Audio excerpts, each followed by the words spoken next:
ترينت ألكسندر أرنولد ابن نادي ليفربول بيلعب في النادي من وهو عنده 6 سنين. ليه قرر يمشي فجأة من ليفربول بعد أكتر من 20 سنة؟ وإيه السبب اللي خلى نجم كبير زيه ياخد قرار زي ده؟ ويا ترى بعد ما يمشي من ليفربول هيروح فين؟ وهل جماهير الريدز هتفضل تحبه زي الأول؟ ولا النظرة ليه هتتغير؟ خلينا نعرف الأول مين هو ترينت ألكسندر. ترينت ألكسندر أرنولد اتولد في 7/10/1998 في ويست ديربي مدينة ليفربول في إنجلترا، وعمره الحالي 26 سنة. دخل أكاديمية ليفربول 2004 وهو عنده 6 سنين، وطلع للفريق الأول 2016، ومن ساعتها هو ثابت في التشكيلة وبيأدي دوره صح. ألكسندر بعد 20 سنة في ليفربول قرر إنه يسيبها، والصحفي الإيطالي فابريتسيو رومانو اللي متعاقد مع قنوات وبرامج كتير أشهرهم قناة سكاي سبورتس إيطالي، قناة CBS سبورتس، الصفحة البريطانية ذا جارديان، منصة البث الرياضية دازون. فابريتسيو رومانو قال في حسابه الرسمي على إكس بعد الترجمة: تم التأكيد قرار رحيله عن ليفربول، حيث قال ترينت وداعا للنادي بعد فوزه بلقب دوري إنجليزي آخر. وقال جاري تجهيز الأوراق لانضمام ترينت إلى ريال مدريد بعقد لمدة 5 سنوات. صفحة آس الرياضية قالت: تم الانتهاء من الاتفاق مع ريال مدريد بشكل نهائي.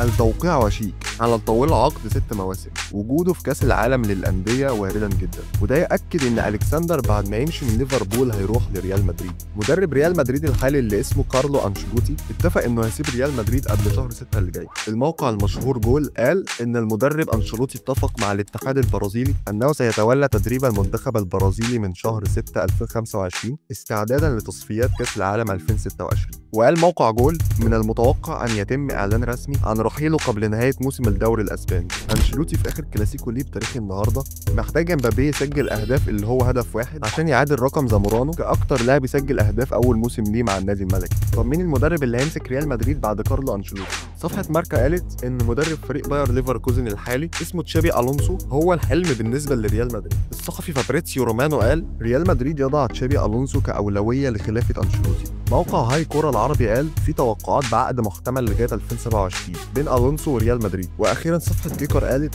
ليفركوزن بتحاول تحافظ على ألونسو لكن إغراء ريال مدريد كبير. تمام كده احنا اتأكدنا بنسبة كبيرة إن المدرب تشابي ألونسو هو اللي هيمسك ريال مدريد بعد أنشيلوتي. الأسطورة جيمي كاراغر السابق لعب كمدافع في ليفربول من 1996 لحد 2013، مجموع المشاركات 739، وده بيخليه تاني أكتر لاعب لعب لنادي ليفربول، وكان نائب القائد لمدة 10 سنين من 2003 لحد 2013، ودلوقتي شغال محلل في قناة سكاي سبورتس وCBS سبورتس وقناة ذا اوفرلاب على اليوتيوب. قال امبارح في صفحة ذا تليجراف إن رحيل ترينت ألكسندر عن نادي ليفربول سيحرمه من الدعم الغير مشروط على السوشيال ميديا. وقال إن مساهمات ألكسندر مع نادي ليفربول لن تمحى أبدا، لكن توقع أن تتغير طريقة تذكره ونظرة الجماهير إليه. جماهير ليفربول كرهوا ألكسندر واعتبروه خاين للنادي. وده فيديو زي ما انتم شايفين، ده مشجع لليفربول ماسك تيشيرت عليه اسمه رقم ألكسندر وهو بيتحرق، وده كافي جدا عشان نتاكد من كلام جيمي كاراغر لما قال توقعوا ان تتغير طريقه تذكره ونظره الجماهير اليه.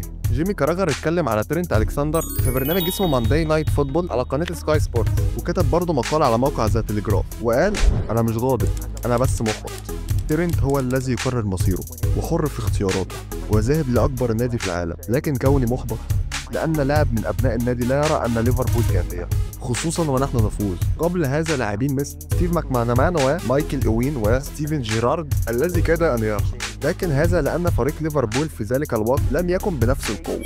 ألكسندر حقق كل اللي بيتمناه أي لاعب، من الدوري الإنجليزي لدوري الأبطال عشان يبقى جزء من تاريخ ليفربول. طب إيه هي الإنجازات؟ كأس الدوري الإنجليزي الممتاز، بريمير ليج مرتين، كأس دوري أبطال أوروبا تشامبيونز ليج، كأس السوبر الأوروبي سوبر كاب، كأس العالم للأندية كلاب وورلد كاب، كأس الاتحاد الإنجليزي FA كاب، كأس الأربطة الإنجليزية EFL كاب مرتين، درع المجتمع الإنجليزي FA كوميونتي شيلد.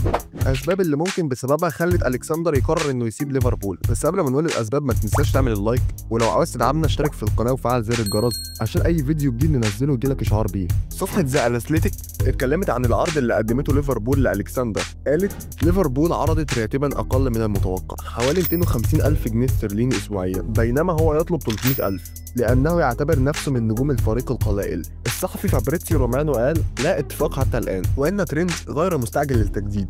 ريال مدريد عرضت راتب 2 مليون يورو سنويا. خلينا نحسب حسبه سريعه ونقارن بين راتب ريال مدريد وراتب ليفربول. ليفربول زي ما قلنا عرضت 250 الف جنيه استرليني اسبوعيا، وريال مدريد عرضت 2 مليون يورو سنويا. دلوقتي حولنا ال 2 مليون يورو للجنيه الاسترليني بسعر اليوم 10 مليون 320 الف، وحولنا ال 250 الف جنيه استرليني اسبوعيا لسنويا بسعر اليوم 13 مليون. هنلاقي ان الارقام بتقول العرض بتاع ليفربول اعلى، لكن لو حسبنا بقيه عروض ريال مدريد هنلاقي انها عرضت صفقه ناجحه جدا. تمام، دي كده من ناحيه العروض. نيجي بقى عند الناحيه النفسيه. صفحه ليفربول ايكو قالت ان ترينت يريد تحديا مختلفا بعد تحقيق كل الالقاب مع ليفربول.